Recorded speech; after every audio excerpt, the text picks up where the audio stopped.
This is the Mighty Mean Joe Frazier. You are now tuned in to Fist Physics. Today's topic is the upcoming battle between Mikey Garcia, Adrien the Problem Broner, going down July 29th, Showtime Boxing. Let's give a round of applause to Al Heyman. All right, Al Heyman coming up with the big fights this year, big fights, man. But starting to grow a little concerned over this fight, man. In my heart, it's like I want Mikey Garcia to win. I really do. I like Mikey, like his family. They know sound, technical boxing over there in the Oxnard gym with Robert Garcia, Big G.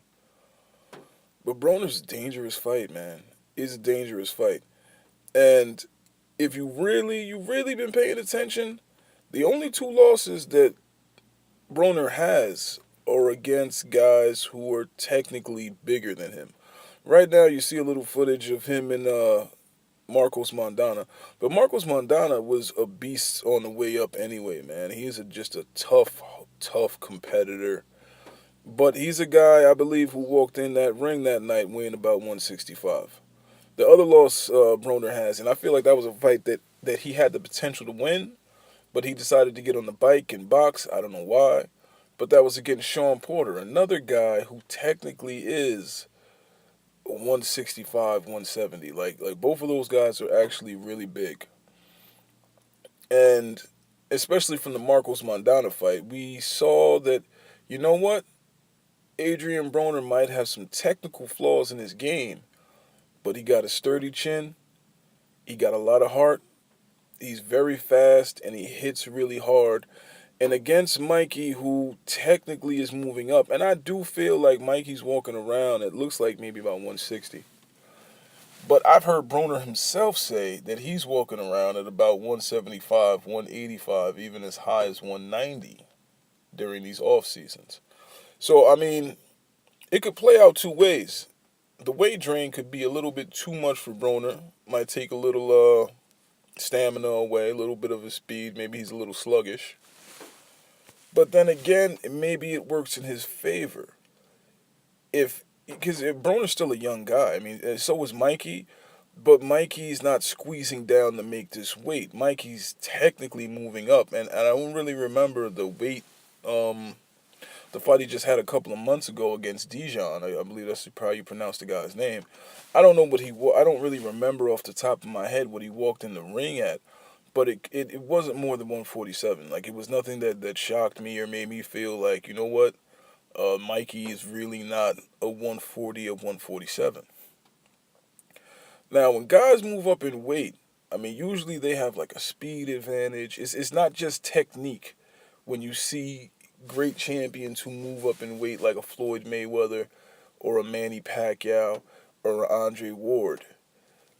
Andre Ward actually might be the exception because he's not particularly super fast or super strong.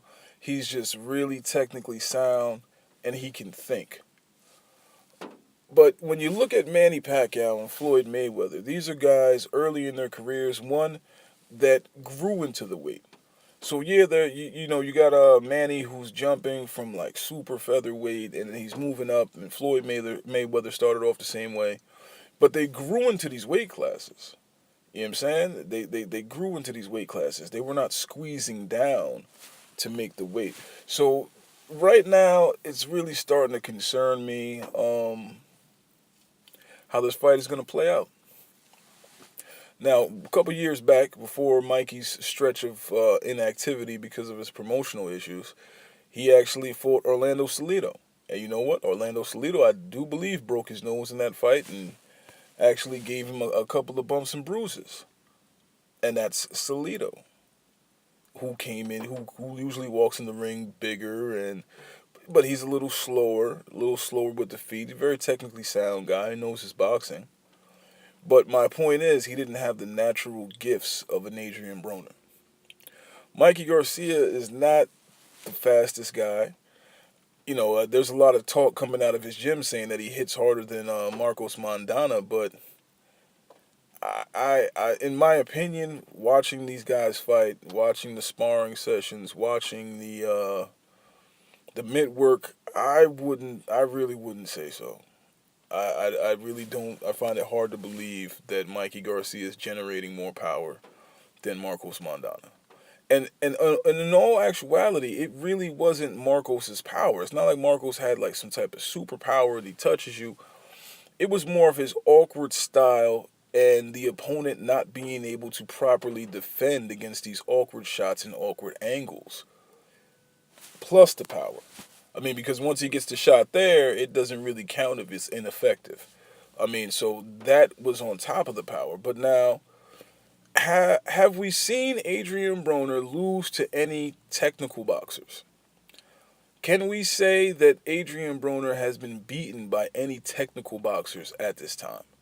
And I say that the answer is no, we have not.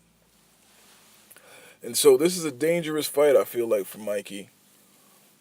And depending on how it plays out and what shape Broner's in and where his head is at, and I know he has a lot of personal issues, but for Broner, this is like a make or break fight, man. Like if he beats Mikey Garcia here, he potentially moves on to the superstardom that he was supposed to receive had he not lost to Marcos Mondana.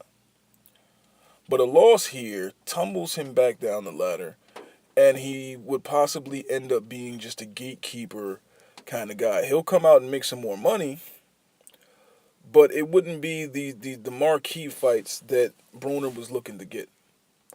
And it also, I believe, would push Mikey Garcia's career towards a Manny Pacquiao fight or something and someone of that nature and level in the game. So, I mean, I'm keeping track of these two. Not really sure who I will put my money on today. This is like June 7th. Couldn't tell you for sure who I'd bet my hard-earned money on to win this fight. Like I said, I like Mikey. I like both these fighters. But I really want to see Mikey keep his O intact. I want to see him headed for big things. And even when I was hearing the rumors about this fight, I was a little, I don't know, man. I don't know. And I think the thought process over in the Oxnard gym is, you know what? Robert Garcia's been in with a younger Adrien Broner, and he kind of has a good idea and a good feeling of how the fight would play out as far as what Broner would do. But and either way, no matter which way I look at it, whether Broner gets on the bike and Mikey has to try to chase him down, Broner throws some hellacious counter punches, man, and that's one of his things, you know. If you don't follow him to the ropes and you don't follow him around, then it's possible you could avoid that. But even a Broner coming straight forward and fighting, like fighting for real, like he did in the Granados fight, I'm not sure if Mikey's face and his body's going to hold up to that type of pressure and power. I really don't know. We've never seen Mikey Garcia in with a challenge of this magnitude. So I'm going to keep the fans up to date on what's going on with these two, Mikey Garcia, Adrien Broner, as we count down towards what's going to be one of the biggest fights of the year. Once again, I want to thank Al Heyman, Showtime Promotions, PBC Boxing, me as a fan. They've been bringing me highly competitive fights, even fights that I think were pay-per-view worthy that I'm getting for free. And this Mikey Garcia, Adrien Broner, I mean, let's be honest right now. If Canelo and Triple G didn't have their date set, couldn't you see this going down September 16th for maybe $49.99 with a decent undercard? Who wouldn't pay for that? Because this is not a fight that we've been asking for years and years and years. This is a fight that I don't think a lot of people even thought would be happening. I don't even think it crossed anybody's mind. I mean, Mikey's just coming back from his long layoff. He had a great win at 135, and really we as the fans really weren't sure where he was going after that. And Adrien Broner struggled to make weight for his last fight, so I think a lot of people were thinking he's headed back up to 147, but then what does he do? You got a lot of tough competition up there. I mean, so it's going to be one for the fans. Tune in. I'm going to keep you updated. It's the Mighty Mean Joe Frazier. One.